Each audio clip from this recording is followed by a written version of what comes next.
Question 3, Carmel Sepuloni. And Mr. Speaker, to the Prime Minister, does he stand by all his government statements and actions? The Right Honourable Winston. With the usual caveats, providing the premises remain the same and providing the facts remain the same, yes. On behalf of? No, I'll do it myself. Supplementary question. Does driving a car up the steps of Parliament after repeatedly being told that was prohibited meet the standards that are expected of an incoming Deputy Prime Minister? I think the answer to that question lies with the person 3 over to your right in the Speaker's chair.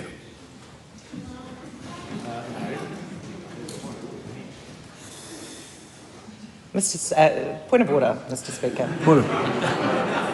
It's okay, it's one of those days I forgot what I was doing before too, so yeah, by all means, point of order. I actually think that as Prime Minister, the Prime Minister has responsibility for all of his Cabinet Ministers, including his Deputy Prime Minister, including his incoming Deputy Prime Minister. My question was to the Prime Minister on whether or not he thought it was acceptable standards. We did establish that boundary yesterday. Please ask the question again. Supplementary question. Does driving a car up the steps of Parliament after repeatedly being told that was prohibited meet the standards that are expected of an incoming Deputy Prime Minister? All the comments the Prime Minister wishes to make on this matter have been made. Mr. Speaker. We'll have silence for the question. The Honourable Carmel Sepuloni. Does advocating for a potential suspect in a murder investigation, thereby undermining the justice system's independence, meet the standards that are expected of an incoming Deputy Prime Minister? The reality is that the judgment being made on that standard is set against the actions of a sworn Minister of the Crown. In this case, they weren't. They were made by a backbench member of Parliament. And the standards and criteria are massively different.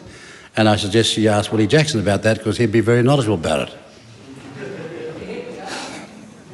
Mr. Speaker, does directing a child sexual abuse survivor to speak with the ACT Party's lawyer rather than the police after being abused by the ACT Party's then President meet the standards that are expected of an incoming Deputy Prime Minister?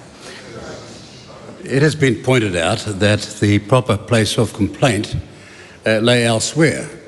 But, you know, people own experience, they all learn, and not everybody's a lawyer.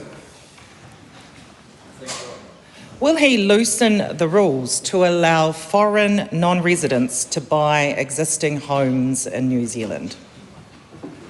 The reality is that that is not a matter that's currently on the present agenda. And the last time that happened, of course, was in 2002 when the Labour Party did precisely that in their free trade deal with Singapore. Does he agree with Winston Peters that, quote, English should be a basic requirement of anyone coming into the country unless they are genuine refugees, end quote? Or does he agree with Erica Stanford that it's insulting to expect that of migrants who are, quote, worth millions of dollars, end quote, and that, quote, we don't need them to speak English, end quote? Well, the reality is those two ministers were making statements about different matters, and it's an awful conflict when you have to choose between two geniuses.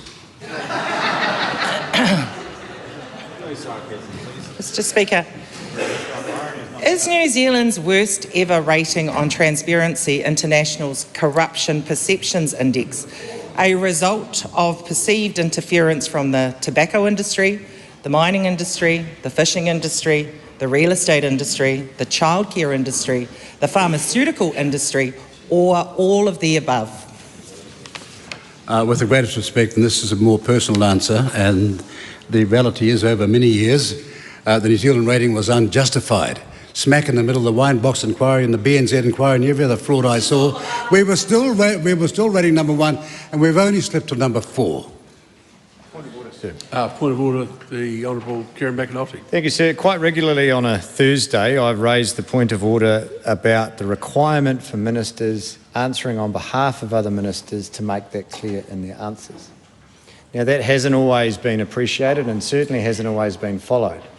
But when the Deputy Prime Minister is answering on behalf of the Prime Minister and then includes content which is quite clearly related to him personally, in fact, he stated that himself, this is where it becomes unclear.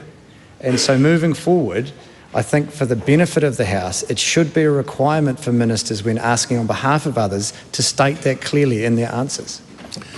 Look, I think that's a fair thing. I think, though, that as I understand it, the position has been, and I've been in that position, is that when someone is answering questions in the House addressed to the Prime Minister, they answer those as the Prime Minister. I think the confusion comes here where there was a step away from that in that last answer. Do you want to hear the answer again, or rephrased a different way perhaps? Speaking to that, sir, it's my understanding that when the Prime Minister is out of the country, they are when the Deputy Prime Minister is answering questions, they are then the acting Prime Minister. But when the Prime Minister is still in the country, they are answering on the Prime Minister's behalf. Clearly there's some misunderstanding there, and any clarity you could provide next week would be appreciated. Most certainly. I speak from my own experience of some years back, but we'll most certainly clarify that. Are you comfortable with those answers? Do you have another question? Yep. Is New Zealand's worst ever rating on Transparency International's Corruption Perceptions Index a result of perceived interference from the tobacco industry, mining industry, fishing industry, real estate industry, childcare industry, pharmaceutical industry, or all of the above? The reality is that New Zealand is at number 4 at the present moment.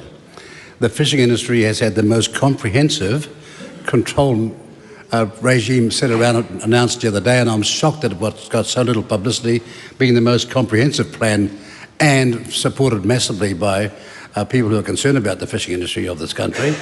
As for the tobacco industry, if they're complaining massively about the changes, then they can hardly be guilty of any corruption. Only someone who doesn't understand how the world works would make those allegations out. And the other thing I want to say is, when we were at the top of the so-called index, in the share market crash, of course, the period that member might remember, of the world's worst 10, we had the 6, and of the world's worst, we had all 4. So here we go again with a judgment that was artificial all along, and rather than make these proud boasts, I think our country should be doing better to be a more corruption-free land.